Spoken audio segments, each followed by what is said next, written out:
Hey guys, welcome back to my channel. For this tutorial, we're going to be using 2 packs of the expression hair in the color 1B. Now to section off the hair, I'm going to be doing 3 sections, 1 section on the back and then 2 sections in the front, and the parting kind of being a little bit slanted in the front to give it a nice angle and feel to the front style of the hair, as you can see right now. So for each braid, you want to make sure that you take very nice clean section. Make sure you take your time, make sure everything is very nice and neat and straight or angled the way that you want it to be angled. And yeah, just clip the rest of the hair out of the way and begin to work. Now I'm going to be using just 4 strands. I know I have 6 laid out, but I'm going to be using just 4.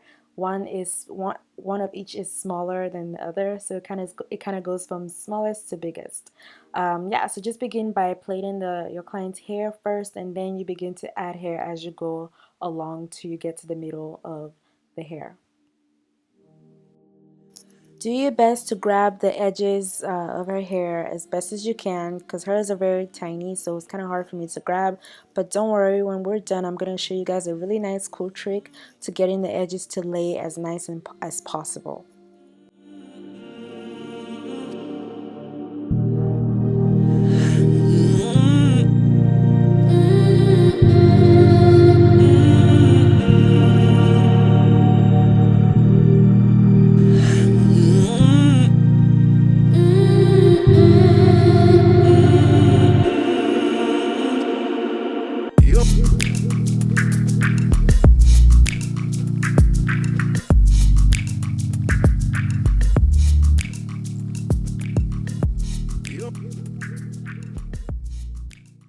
When you get to the end of the braid, you can either leave it halfway and go back later and complete it after you've already finished the cornrow, or you can just braid it all the way till you get to the very bottom as you go along. But I just found that braiding mine halfway was just easier. It was the easiest way for me to do it and the fastest way for me to do it. So it's just really up to you and your personal preference and how you work.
So when you get to the back section, make sure that your parting is kind of angled towards your right side or your left side, depending on how you want your swoop to go. Just kind of part your hair the way you want the layout of the braids to look like. So if you want the swoop to go left, you kind of part your hair left, obviously. If you want it to go right, you kind of part it that way. So it just really depends on what your client wants and what you want. It just really depends on both of you and your consultation process to determine the style and the layout of your cornrow.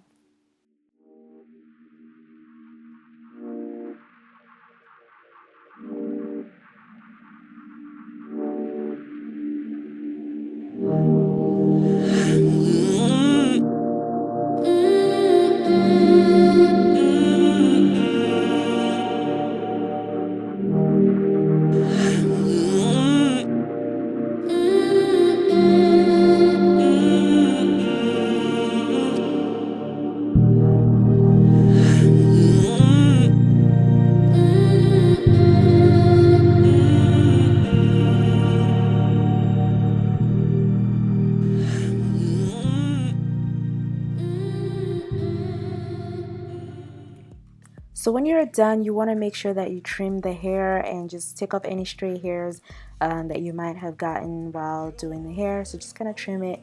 Just gives it a very nicer appearance and just it just looks better. It just looks neater when you kind of trim the hair when you're done. So yeah, and then also to make the I guess the ponytail more fluffy and have more movement, go ahead and dip it in hot water.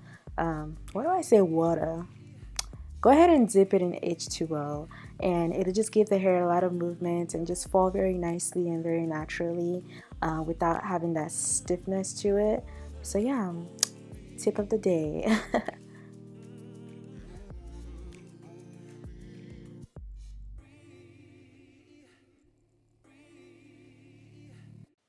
So to kind of put the look all together, I used the Got to Be glue to lay down her edges, and guys, I swear by this thing, it works like magic. Like literally, like I am obsessed with Got to Be glue. I put it on everything. Like I put it on my French fries, my hot dog. I'm just kidding. But yeah, it just really lays down your edges, guys. Like go get it. Like this is not a boost. It works. Like anyways, so yeah, apply that to your edges and have her lay a scarf around it every night. You know, just to make sure that it stays laid. And of course, you know me, I had to give her a little nice face, you know, whatever. And yeah, she's looking real snatched and real beautiful, like a real Igbo queen. Hey Pam, how you doing, girl? Ooh. Anyways, thank you guys so much for watching, and I'll catch you guys on my next video. Have a merry day. Bye, guys.